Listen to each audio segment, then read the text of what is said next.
मकर संक्रांतीच्या दिवशी नाशिक येथे पतंग उत्सवात प्रतिबंधित नायलॉन मांजा दुचाकीस्वार युवकाच्या गळ्यात अडकल्यानं गंभीर दुखापत होऊन त्याचा दुर्दैवी मृत्यू झाला। ज्या कारणाने ही दुर्घटना घडली त्या मांजाच्या वापरकर्त्याला अटक करून कठोर कारवाई करावी अशी मागणी या युवकाच्या कुटुंबियांनी केली आहे। सोनू धोत्रे वय वर्ष 23 असे या युवकाचं नाव आहे।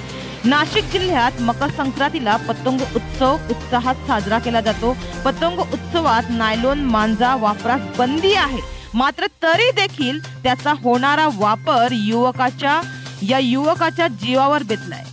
नायलॉन मांजा अडकून मागील काही दिवसात अनेक दुचाकीधारक जखमी झाले आहे। तर संक्रांतीच्या दिवशी ही दुर्घटना घडली। सोनू धोत्रे हा युवक सकाळी 9:30 वाजता दुचाकीने पारथडी फाटा वळनेर मार्गे प्रवास करत होता। निर्मल बाबा दर्ग्याजवळ नायलॉन मांजा त्याच्या गळ्याला अडकल्याने त्याच्या गळ्याला गंभीर दुखापत झाली।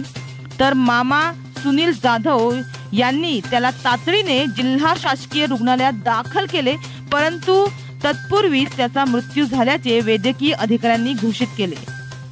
सोनू संक्रांतीसाठी गुजरातहून नाशिकला घरी आला होता। 2 दिवसांपूर्वी त्याचे लग्नही ठरले होते। मे महिन्यात त्याच्या विवाहाची तारीख निश्चित झाली होती आणि या घटनेमुळे आता त्यांच्या कुटुंबियांना मोठा धक्काच बसलाय। या दुर्घटनेला कारक ठरलेल्या नायलॉन मांजाच्या वापरकर्त्यास अटक करून त्याच्यावर कारवाई करावी अशी मागणी आता त्याच्या कुटुंबियांकडून होत आहे। हमारे चैनल को अभी सब्सक्राइब करें और बेल आइकन दबाना न भूलें। धन्यवाद।